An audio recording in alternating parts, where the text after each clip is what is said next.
Graça e paz. Bom dia. Amanhã chuvosa, fria, mas pela graça de Deus temos o privilégio de abrir as Escrituras, invocar o nome do nosso Deus, glorificá-lo, exaltá-lo aqui nesta manhã com os nossos louvores e também com a ministração da palavra. E para mim, verdadeiramente é um privilégio estarmos aqui nesta manhã junto com os irmãos. E eu queria que vocês pegassem o boletim de vocês. O Ministério Jovem, ele tem trabalhado uma questão chamada a hermenêutica comunitária, que é uma reflexão entre vários irmãos. Portanto, este boletim foi redigido por mim, mas ele é fruto de uma série de reflexões que eu e outros irmãos temos feito acerca de aprofundarmos o conhecimento do Evangelho e o conhecimento do Senhor. E para isso nós temos estudado precisamente a questão do Evangelho no seu contexto em que ele é redigido, em que o Espírito inspira as Escrituras a partir da revelação de Jesus Cristo, a fim de que tenhamos ampliados a nossa vista, a nossa visão, nossa compreensão acerca dos Evangelhos. E nesta manhã eu queria refletir com os irmãos sobre este título: Jesus, o bom pastor em pleno ofício, em plena atividade. Nós vamos nos lembrar que Jesus disse: eu trabalho e o meu Pai também. Jesus sempre não só esteve em atividade, mas ele está em pleno ofício hoje. E o texto de João 10, 11. Vamos ler todos juntos. Eu sou o bom pastor dá a vida pelas ovelhas. Vamos orar nesse momento. Senhor, em nome de Jesus Cristo, nós estamos na sua presença. Que nós não sejamos iludidos em enxergar as Escrituras apenas como Escrituras, mas queremos ver nela a pessoa bendita de Jesus Cristo. É o que nós te pedimos nessa manhã. Amém. Este texto tem como propósito continuar a retratar a ideia predominante do último estudo proferido por mim, intitulado O Assombro do Deus Feito Carne. Naquela ocasião, nós procuramos estruturar qual foi o assombro, o pasmo, quando Jesus encarnado estava diante dos seus discípulos, diante do povo judeu, fez as maravilhas que fez, e de quão é incompreensível estar diante desta circunstância e dessa situação.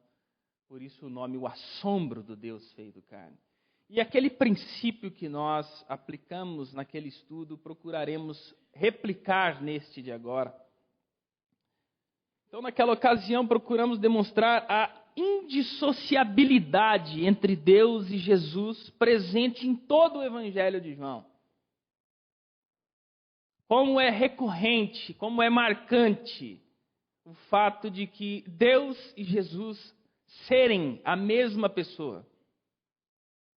Como Jesus diz isso com uma clareza, com uma convicção, que ou se está diante de um louco, de um lunático, ou verdadeiramente ele sabe o que diz acerca de si.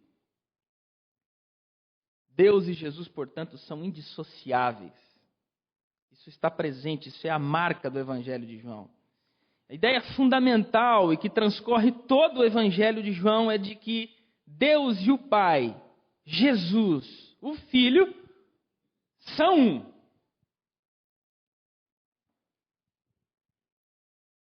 Isso é fundamental, isso tem que ser uma coisa insistente. Não se dissocia estas pessoas. Deus, o Pai, Jesus, o Filho, são um. Esta é a marca, é a característica do Evangelho de Jesus. Essa é a marca do Evangelho trazida pelo nosso Senhor Jesus Cristo. Eu e o Pai somos um. Portanto, se faz necessário a retomada de alguns dos principais textos que apontam essa verdade. João 1:1, João 10:30, 14:8 e 9 e João 20:28. Eu peguei estes textos, existem vários, mas um para caracterizar o início, a intermediação do ministério de Jesus, portanto, textos intermediários do Evangelho de João, João capítulo 10, versículo 30, João capítulo 14, versículo 8 e João capítulo 20, versículo 28. João capítulo 1 diz que no princípio era o Verbo, e o Verbo estava com Deus, e o Verbo era Deus. E sem ele, nada do que foi feito se fez. Ele está com o Pai. Ele é um com o Pai. E é Ele quem justifica a criação de todas as coisas. Em João capítulo 10, versículo 30, Jesus diz taxativamente: eu e o Pai somos um. No episódio com Filipe já tinha caminhado muito tempo com Jesus. E ele, não como os demais, ele tem uma proposta mais nobre. Ele diz: Pai, aliás, Jesus, mostra-nos o Pai, isso nos basta. E Jesus disse: Filipe, há tanto tempo eu estou convosco e você ainda me pergunta: mostra-nos o Pai? Quem vê a mim, vê o Pai. E João capítulo 20, versículo 28 é quando Tomé identifica e reconhece que Jesus é Deus. A estrutura espiritual que sustentava o pensamento dos judeus nessa ocasião é o que se pode notar presente até os dias de hoje, não ficando presa apenas à questão judaica, mas que perpassa também para outras esferas da descrença, sustentando de pé a incredulidade de muitos até os dias de hoje, inclusive daqueles que nada sabem sobre o enredo aqui presente. Pode ser resumido no seguinte raciocínio: a Deus queremos, mas a Jesus não. Essa estrutura que pautava, que funcionava como uma catarata que impedia os judeus de reconhecer que Jesus era o Cristo. Esta mesma estrutura, esta mesma potestade funciona também até hoje, nos nossos dias. Você vai conhecer aquelas pessoas que dizem: eu creio em Deus. Mas você diz: você crê em Jesus? Que é isso que verdadeiramente importa, porque quem crê em Deus tem que crer em Jesus, porque eles são indissociáveis. Já Jesus não. Quando você diz assim: eu creio em Deus, você não terá nenhum tipo de perseguição. Mas diga que você crê em Jesus. Diga: eu sou discípulo de Jesus. Eu sei a quem sigo. E o seu nome é Jesus. Para que você passe a ser perseguido.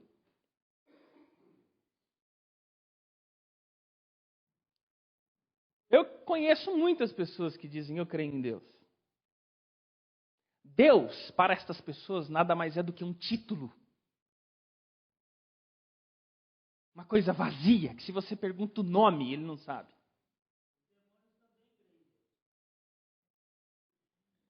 Quando você começa a querer investigar acerca desse Deus, eles nada sabem sobre Deus. E o salto cristão, porque este é verdadeiramente um salto. Eu conversava recentemente com um muçulmano. Normalmente eles são predominantes na sua fala, e eles quase não deixam você falar. E ele caminhava na ideia de me persuadir que nós acreditávamos no mesmo Deus. Ele falava do perdão, do arrependimento, da severidade de Deus, que Deus é verdadeiro, que Ele é soberano, que Ele é altíssimo, que Ele é o Criador de todas as coisas. E ele dizia, nós só temos algumas coisas aqui das quais nós divergimos, mas no fundo nós cremos no mesmo Deus. Eu disse, um minuto. Eu sou cristão, você sabe que eu sou cristão. Ele disse, sei que você é cristão. Eu falei, nós cristãos damos um salto que vocês não dão. Ele silenciou e quis me ouvir. Eu disse, nós cremos que Jesus é a revelação na mais clara luz do caráter de Deus revelado na história. Eu sei quem Deus é. Porque vocês sabem que para o muçulmano, Deus, ele é inconjecturável. Você não pode saber quem é Deus. O que ele diz, o que ele fala são só algumas fagulhas do seu ser. Mas nós cremos que Deus se fez carne. E o seu caráter foi revelado em Jesus Cristo. Ele disse, é o caráter de Deus. E aí cada um foi tomar conta da sua vida. Nós damos um salto. Nós cremos que Jesus é Deus. Parece elevado e até sinaliza nobreza, mesmo porque percebe-se estar em declínio a visão materialista da vida. Muitos pensam que a visão materialista está crescendo. Não é verdade.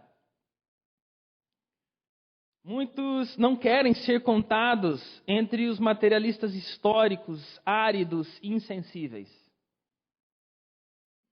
Preferem uma identificação com um espiritualismo sintético, que promete harmonizar a relação do homem com o sagrado, viabilizando certo compromisso com o transcendente. Você conversa com muitas pessoas e elas falam com um ar de sofisticação que acreditam numa relação do homem com o sagrado. Elas creem nisso, que é possível, que o homem tem uma abertura para uma dimensão transcendente. E de que verdadeiramente, quando nós contemplamos tudo que existe, há muita beleza e muita organização. Então, certamente existe um Deus, uma divindade que controla tudo isso. Mas daí quando você diz assim, muito bem, eu acredito em Deus. Eu acredito no Deus e Pai de nosso Senhor e Salvador Jesus Cristo. Deus, ele é um conceito em aberto. Jesus é um locus, é um lugar onde pode ser identificado, aferido quem é Deus. Por isso que nós preferimos dizer, muitos de nós preferimos dizer, é verdade, eu creio em Deus. Mas quando você sinaliza e aponta para Jesus, e que não basta crer em Deus, você tem que ser discípulo de Jesus. Aí as pessoas não querem. Aí cheira fundamentalismo. Aí cheira a fanatismo. Eu conversava com um menino recentemente, ele estudou teologia comigo. E ele dizia justamente isso. Ele disse, Silas, você tornou-se um fundamentalista. E eu disse, você tornou-se um incrédulo. Não, eu acredito na abertura que o homem tem para o sagrado. Eu falei, quem é o sagrado? Qual é o seu nome? É uma coisa que nós podemos nos relacionar com ela, ter uma intimidade, uma comunhão com ela? Ou é simplesmente um movimento especulativo, contemplativo, do que nós estamos dizendo?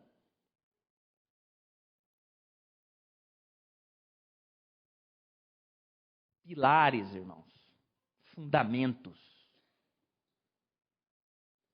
Fundamento mais sólido que o cristão pode ter é não especular acerca de Deus, mas apontar a indissociabilidade que existe entre Deus e Jesus. Eu e o Pai somos um. Quando você lê o capítulo 8 de João, recomendo que vocês leem bastante a Bíblia e leiam este texto especificamente, capítulo 8 de João. Jesus está o tempo inteiro se identificando com Deus. E é este o motivo que impede os judeus de crerem. E é este o motivo também que impede muitos de nós crerem. Porque querem Deus, mas não querem Jesus. Gostam de falar de Deus, de estar no ambiente que se fala de Deus. Mas acham Jesus antiquado. E a Jesus não querem seguir. No caso dos judeus, a sombra era mantida. No caso do texto que estamos analisando, no Evangelho de João, a sombra era mantida sobre o fato de que Jesus não poderia ser Deus. Afinal, Jesus era um homem jovem, fraco, pobre, sem prestígio entre o seu povo, com nenhuma articulação com o templo, sem ligação política alguma com Roma, portanto, não poderia ser ele ungido. A expectativa que se tem acerca do ungido, do Messias, foi mal compreendida, foi distorcida ao longo dos tempos. E eles esperavam uma característica no Messias que não encontravam e não reconheciam em Jesus. Assim, quando se ouve uma pessoa com essas credenciais, inseridas num ambiente em que se espera um imperador, que colocará Israel num posto de destaque, honra e glória, sublimidade tal que se impusesse sobre as demais nações o domínio, passamos a entender o resultado conclusivo da sentença feita a respeito de Jesus. Tens demônio. Esta é a expectativa acerca do Messias até os dias de hoje no mundo judeu. A cabeça judaica compreende o Messias como aquele que colocará Israel num ponto de destaque, de modo que Israel governará e exercerá domínio sobre as demais nações. Numa ambiência dessa, Jesus, este ser que acabamos de descrever, um jovem, 30 anos, veio de Nazaré, um vilarejo que não tinha mais do que 300 pessoas, num local que só tinha gente desdentada, analfabeta. Pode vir alguma coisa boa desse lugar? Nós esperamos aquele que vai colocar Israel em destaque, e aparece um moço desse dizendo ser ele o Messias. Por isso que eles diziam, tens demônio. Você está possuído pelo diabo, dizendo que você é o Messias. E esta é a acusação recorrente que acontece sempre acerca de Jesus. Você tem demônio. Pois se intitular como Cristo nessa ambiência, somente quem era ovelha do Pai poderia ser conduzida a Jesus. Numa efervescência dessa, num contexto desse, somente quem cria verdadeiramente no Pai poderia ser conduzida ao Filho. Louco tanto não era a acusação sobre Jesus, pois ele criticava bem a realidade e a sua análise de conjuntura era de alguém que falava com autoridade. Contudo, quando lemos nos evangelhos os embates travados entre Jesus e os seus compatriotas, é comum percebermos a acusação: tens demônio. Está em João 7:20, capítulo 8, 48. Há outras referências também, mas apenas duas, para cumprir o propósito de que verdadeiramente os judeus não compreenderam Jesus. E aquilo que Jesus falava era tão estranho para eles, que eles diziam, tens demônio. O judeu, e aqui é importante nós fazermos bem esta demarcação, O judeu era o povo o qual Deus tinha em alta estima. Eles eram de fato o rebanho do Senhor, povo escolhido dentre todos os demais povos da terra, a fim de que através deles a promessa feita a Abraão se cumprisse, ou seja, de que todas as famílias da terra fossem benditas pela promessa que havia de ser concluída por Deus através do povo eleito. Portanto, Israel é sem dúvida o aprisco do Senhor. Em Deuteronômio capítulo 7, nós vamos verificar que Deus diz: olha, eu escolhi Israel porque vocês são os mais numerosos. Não, é justamente porque vocês são os menores. É justamente porque você é um povo pequeno, desprezível, mas por causa do meu amor, eu escolhi vocês. E escolhi vocês para que, através de vocês, todas as famílias da terra fossem benditas. Porque esta promessa que foi feita em Abraão era para resolver o problema que Adão tinha causado. A promessa que Deus faz a Abraão é para resolver o problema da cisão, da ruptura que Adão tinha promovido no jardim, tendo sido expulso. E Deus diz: eu vou resolver este problema. Faz uma promessa a Abraão e diz: em ti serão benditas todas as famílias da terra. Isso é o que o Paulo fala lá em Gálatas também, retoma este mesmo assunto de que através do Messias, de Jesus, a sua luz transpassaria e seria cumprida a promessa feita a Abraão de que Israel seria a luz de todas as nações. Para que a voz do pastor seja ouvida e reconhecida pelas ovelhas, o pastor tem de ser conhecido delas.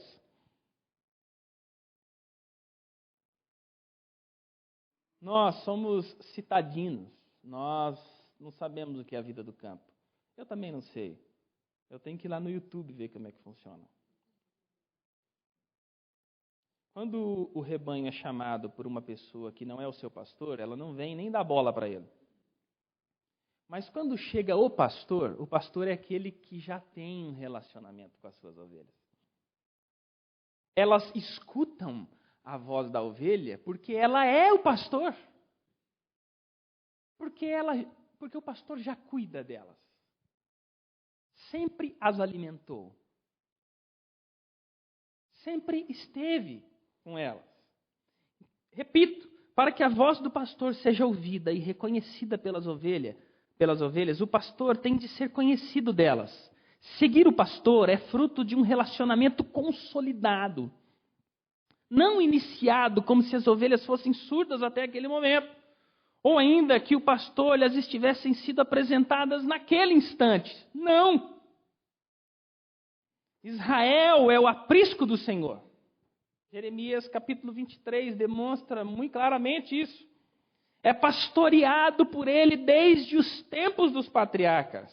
Ainda quando Deus era somente conhecido como o Deus de Abraão, Isaque e Jacó. Não tinha aparecido ainda Moisés, dizendo eu sou. Deus era conhecido como o Deus de Abraão, Isaque e Jacó. Desde este tempo, desde essa nascente, Israel é o aprisco do Senhor. É pastoreado por ele desde esse tempo. E Deus promete ao seu povo constituir um rebanho e com ele conduzir todos os desdobramentos na história. De Abraão até a chegada definitiva daquele que redimirá todo o mundo separado, morto em delito e pecado, ou seja, marcado pela rebeldia e incredulidade contra Deus. Deus atua através de um povo escolhido, que são os judeus, e diz: olha, em ti serão benditas todas as famílias da terra, e eu definitivamente vou resolver o problema criado por Adão. Assim é Israel, um aprisco único, o qual Deus pastoreia sobre a terra, mas que visa abençoar através dele toda a terra. Vamos ler Romanos capítulo 9, versículo 4 a 5. A Israel pertence a adoção e também a glória, as alianças, a lei, o culto e as promessas. Deles são os patriarcas e também deles descendem o próprio Cristo, segundo a carne, o qual é sobre todos, Deus bendito para todo sempre. Amém. Perceba, note, Paulo, ele diz todas essas promessas, todos esses atributos que foram realizados a Israel. Ele retoma, ele explica, ele fundamenta que verdadeiramente Deus fez esta promessa e os dons de Deus são irrevogáveis. Portanto, os israelitas são de fato o aprisco do Senhor.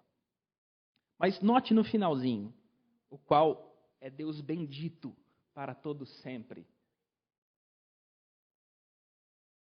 Paulo reconhece, ele não faz essa dicotomia entre Deus e Jesus. Ele reconhece que o Cristo segundo a carne, a qual é prometida aos israelitas, é o Deus bendito para todo sempre. Dessa forma, Israel é constituído, povo habilitado a ouvir a voz do seu pastor. Israel é o povo com as credenciais para reconhecer a voz do pastor. Portanto, este aprisco deveria naturalmente continuar seguindo seu guardador. A Israel é manifestado o braço forte de Deus no Egito. A Israel é dado a lei. A Israel é dado a forma de como que deve ser cultuado a Deus. A Israel é prometido o Cristo. Então é natural que este guardador que sempre esteve junto, pastoreando o seu aprisco, cuidando, guardando, se revelando, tendo relacionamento, intimidade, comunhão, ele é o único povo da face da terra habilitado a ouvir a voz de Jesus. Não existe nenhum outro povo sobre a terra capaz de reconhecer na voz de Jesus o sotaque do Pai. A grande questão é, entretanto, estranhamente, não reconhecem a promessa realizada quando diante dos seus olhos. Quando a promessa realizada se cumpre diante dos seus olhos, não reconhecem o Messias. Rejeitam-no como um estranho. Negam-se a seguir o seu pastor quando da sua chegada em definitivo. E pior, o considera como mercenário e ladrão. Não é simplesmente um não querer ouvir. Como se uma neutralidade fosse possível. Pelo contrário, nós o denominamos de impostor. A grande questão é por quê? Como isso é possível? Como as ovelhas que sempre foram pastoreadas, defendidas, cuidadas e amadas pelo pastor não podem o reconhecer? Sendo que identificar a voz do pastor e segui-lo é imposto como elemento vital à ovelha. E mais, ouvir os comandos do pastor aponta para um relacionamento realizado. Para um judeu, identificar a voz de Jesus como seu pastor é algo mais que esperado. É devido.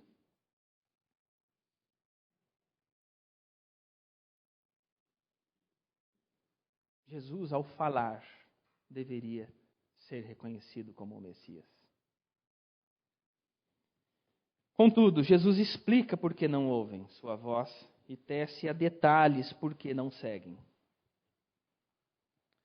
Onde sentencia: vós não credes, porque não sois das minhas ovelhas. Certamente, o raciocínio dos interlocutores de Jesus, ou seja, as pessoas que estavam ouvindo ele dizer isso, é o seguinte: cremos em Deus. Nosso pai é Abraão. Não deixaremos de crer em Deus para crer neste blasfemo. Perceba que aqui é o nó górdio. Israel, ele não quer ser incrédulo. Israel não quer dizer assim, nós não cremos em Deus nenhum. Nós não queremos nenhum Deus. Pelo contrário, nós queremos o Deus. Nós cremos no Deus de Abraão, Isaque e Jacó. Nós temos a lei. Nós temos a promessa. Nós é que sabemos como que Deus quer ser cultuado. A Deus nós queremos. Ao Deus de Moisés nós queremos. Ao Deus de Abraão, Isaac, Jacó nós queremos. Mas a Jesus não. A Jesus nós não queremos. Como se isso fosse possível. Irmãos, escute-me com os dois ouvidos. Não há a menor possibilidade daquele que diz que crê em Deus não crer em Jesus. Isso é um ponto fundamental, não tem jeito de mexer nisso. E era o que os israelitas estavam fazendo. A Deus queremos, a Jesus não. Nós não vamos crer nesse blasfemo, neste homem que se eleva à categoria de Deus, a filho de Deus. Não, nós queremos Deus, a Jesus não. Aqui se interpõe mais uma vez a engrenagem funesta, a engrenagem mortal. A Deus dizemos sim, mas a Jesus dizemos não. Esta separação é verdadeiramente impossível. Não se pode crer no Pai e rejeitar o Filho. Quem crê em mim, crê não em mim, mas naquele que me enviou. E a quem me vê a mim, vê aquele que me enviou. São indissociáveis. A personalidade do Pai é a personalidade do Filho. O caráter do Pai é o caráter do Filho. Quem crê em Jesus, crê não nele, mas naquele que enviou. E quem vê a Jesus, vê não ele, mas vê o Pai. O Pai e o Filho são um. Não se pode crer em um e rejeitar o outro.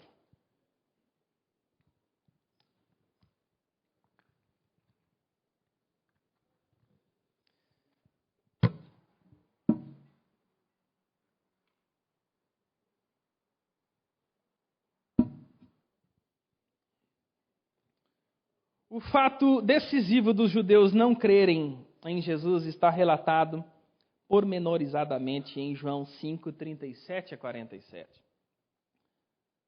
Repito e insisto, o Evangelho de João, todo ele é marcado por essa temática.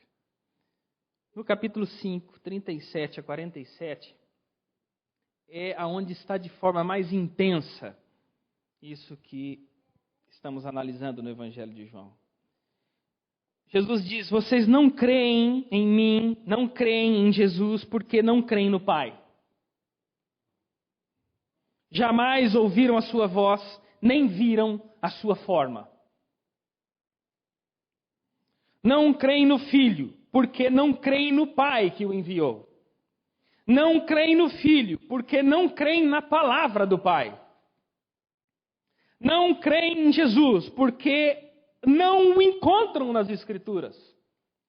Examinais as Escrituras, porque julgais ter nelas as palavras de vida eterna.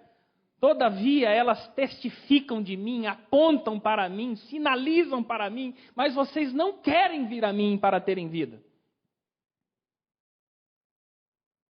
É semelhante à pessoa que foi convidada para um casamento numa região rural, e hoje os noivos colocam muitas plaquinhas para que você chegue até o local, porque normalmente são lugares que não são tão sinalizados assim. E como se os noivos estão aguardando para que o casamento ocorra e não chega convidado nenhum. O noivo se preocupa e fala: meu Deus, precisamos ver o que está acontecendo. E ele sai pelo caminho para ver se ninguém se perdeu, e eles encontram todos os convidados reverenciando a placa, adorando a placa, falando: que placa bonita, que placa fenomenal, que interessante essa placa, ela tem uma curvatura X, ela é resistente ao vento, a gente faz teorias, a gente escreve monografias sobre aquela placa. Mas o importante da placa é para onde ela aponta, para onde ela sinaliza. E as Escrituras apontam para mim, e vocês não querem vir a mim. É por isso que vocês não creem em mim, porque vocês não creem na palavra. Não creem no Filho, porque ele vem em nome do Pai, e não em seu próprio nome. Não creem no Filho, porque aceitavam a glória humana e não a que vem do Pai. Não creem em Jesus, porque não creem em Moisés. Pois se assim fosse, reconheceriam o Messias. Enfim, não podem ser ovelhas de Jesus, porque não são de fato ovelhas do Pai. Pois está escrito nos profetas, serão todos ensinados por Deus. Portanto, todo aquele que da parte do Pai tem ouvido e aprendido, esse vem a mim.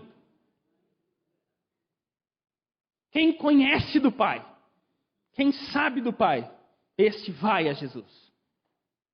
E porque os judeus, que eram o povo com os credenciais, com todas as palavras, com todas as respostas gabaritadas, não seriam conduzidos a Jesus, porque de fato não criam no Pai. Não podem ser ovelhas de Jesus, porque não são de fato ovelhas do Pai. Jesus deixa claro que não podem crer nele, porque sequer creem no Pai. Sequer creem no Pai. Esta é a denúncia de Jesus. Vocês não creem em mim porque eu estou aqui esvaziado de glamour. Vocês não conseguem ver em mim o Messias. Não, vocês não creem em mim, não por causa que eu sou o problema, mas é porque vocês de fato não creem no Pai. Vocês não creem em Deus. Nunca o viu, não sabe a sua forma. Vocês não creem em mim porque eu venho no nome dele, porque vocês não creem nele, não creem em mim. Não poderiam ser pastoreados pelo Filho, pois em não sendo pastoreados pelo Pai, não poderiam jamais reconhecê-lo no Filho, já que o Pai e o Filho são um. Não identificados com o Pai, também sem identificação com o Filho.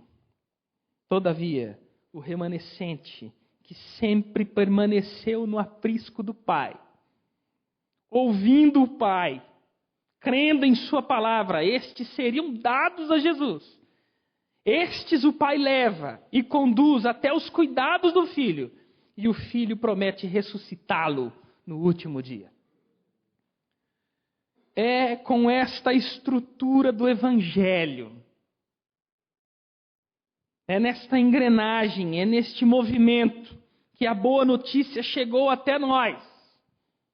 Nós que andávamos como ovelhas perdidas nesse universo. Sem Deus no mundo. Não conhecíamos absolutamente nada sobre o Pai. Não tínhamos histórico nenhum com Ele. É nessa dinâmica que João proclama logo na sua introdução, que Jesus veio para os que eram os seus, e os seus não receberam. Veio para o seu rebanho, mas o rebanho não o reconheceu. Veio para aqueles que estavam e que deveriam estar acostumados com a voz do Pai, que tinham a Escritura na mão, que tinham o culto, que tinha testemunho, que tinha relacionamento com Deus. O seu rebanho, e estes não o reconhecem. Veio para aqueles que eram os eleitos, e os eleitos não o receberam. Mas a todos quantos o receberam, deu-lhes o privilégio de serem feitos filhos de Deus. O Pai concede o privilégio de, no seu Filho, sermos eleitos. A saber, os que creem no seu nome, os quais não nasceram dos laços consanguíneos, nem étnicos, mas de Deus.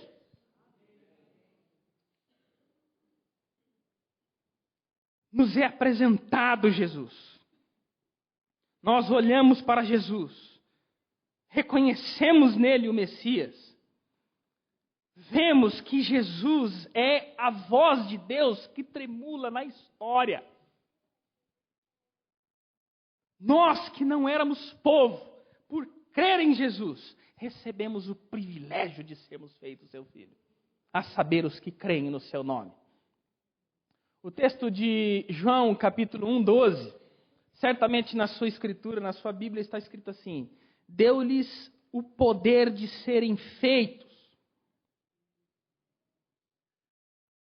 Mas a todos quantos o receberam, deu-lhes o poder de serem feitos filhos de Deus. Vocês verificam que eu usei o termo aqui privilégio e eu quero explicar por quê.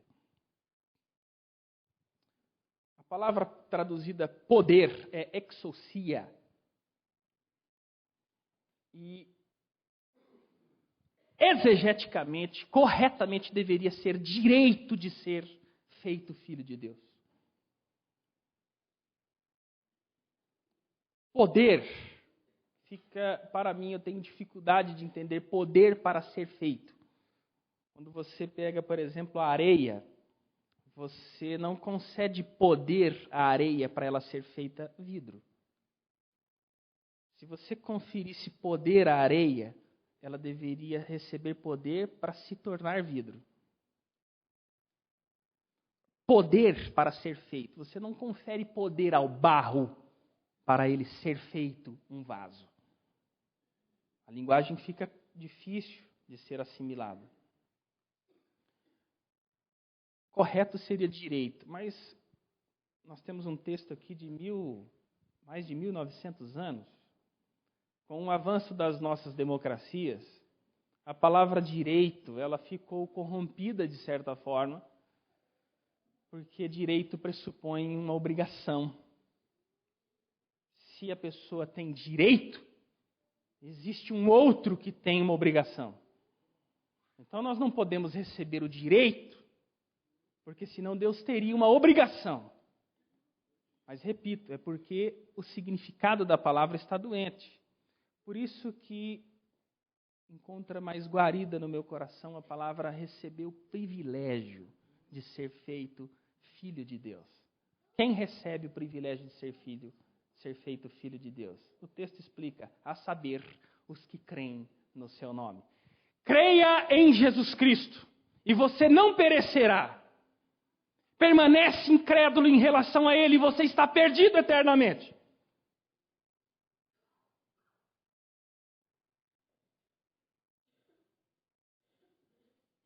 Permanece incrédulo e você está perdido eternamente, porque Ele é o Salvador. Assim, Jesus diz ser Ele a porta. Se alguém entrar por Ele, será salvo. Entrará e sairá e achará pastagem.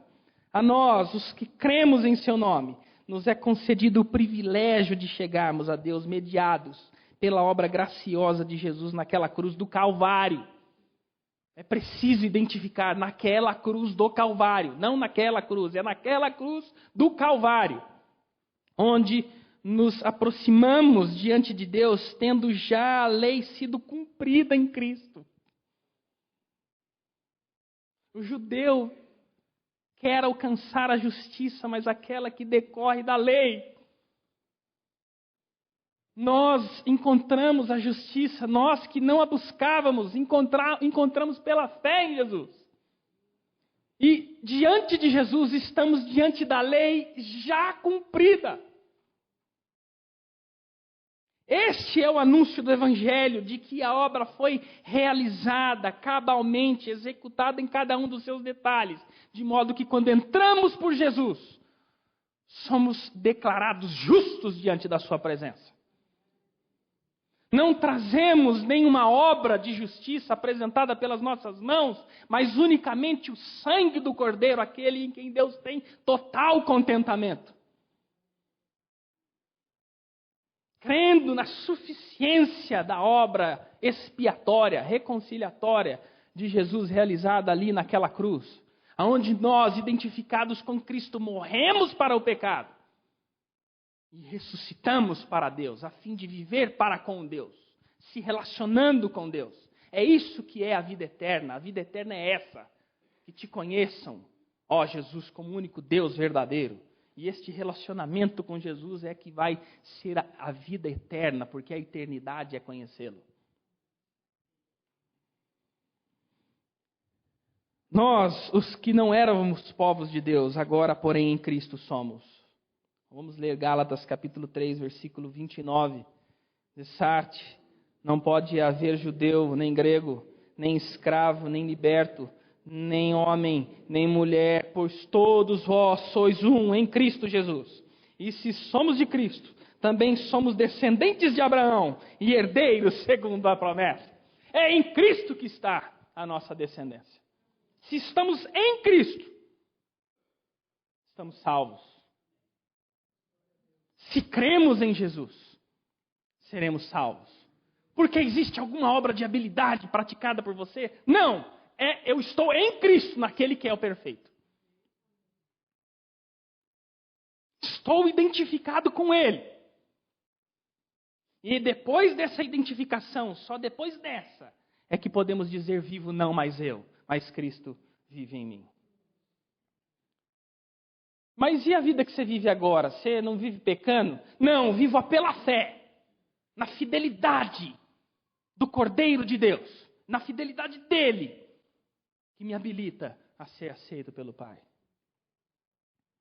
Em Cristo, nós que andávamos em trevas, vimos a luz, pois a luz resplandece nas trevas, e as trevas não prevaleceram contra ela. Uma vez que Jesus é a luz que, vindo ao mundo, ilumina todo homem. Não que Deus faz acender, a palavra aí é de ascensão, não de colocar fogo.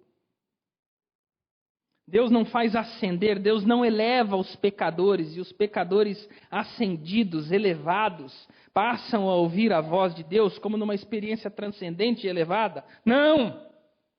O Verbo se fez carne e habitou entre nós, cheio de graça e de verdade, e vimos a sua glória, a glória como do unigênito do Pai. João 1,14. Jesus fala na morte. Ele desce no mais baixo estado da miséria humana e grita no cemitério da humanidade. Não há profundidade que fique ausente da sua palavra. As cordas vocais de Deus, a saber, Jesus, o Cristo, vibram na sua frequência mais estridente no caixão da humanidade, conforme João capítulo 5, versículo 25. Em verdade vos digo que vem a hora, e já chegou, em que os mortos ouvirão a voz do Filho de Deus, e os que a ouvirem viverão. Não desconsiderem.